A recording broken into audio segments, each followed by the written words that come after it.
somebody once asked me, is it dangerous? And the answer is only if you fear death by astonishment. Do not give way to astonishment.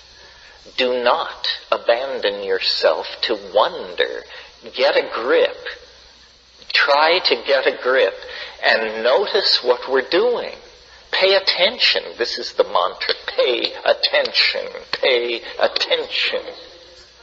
On DMT, these entities, these machine-like, diminutive, shape-shifting, faceted machine elf-type creatures that come bounding out of the state.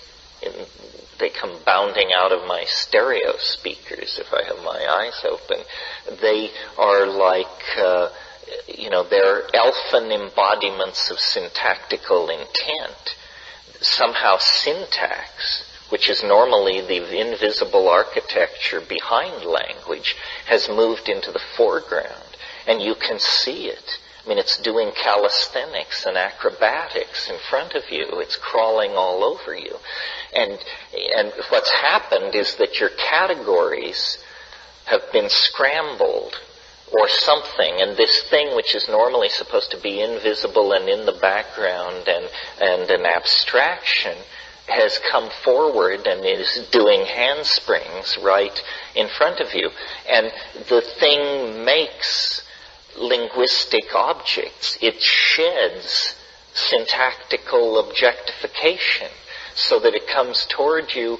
They come toward you, they divide, they merge, they're bounding, they're screaming, they're squeaking, and they hold out objects which they sing into existence or which they pull out of some other place. And these things are like jewels and lights, but also like consomme and old farts and yesterday and high speed. In other words, they are made of juxtapositions of qualities that are impossible in three-dimensional space.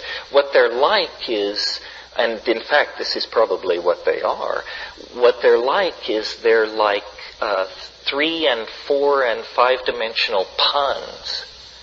And you know how the pleasure of a pun lies in the fact that it's not that the meaning flickers from A to B, it's that it's simultaneously A and B, and when the pun is really funny, it's an A, B, C, D pun, and it's simultaneously all these things. Well, that quality, which in our experience can only occur to an acoustical output or a glyph, which stands for an acoustical output, in other words, a printed pun, in the DMT world, objects can do this. Objects can simultaneously manifest more than one nature at once. And like a pun, the result is always funny. It's amusing. You cannot help but be delighted by this thing doing this thing.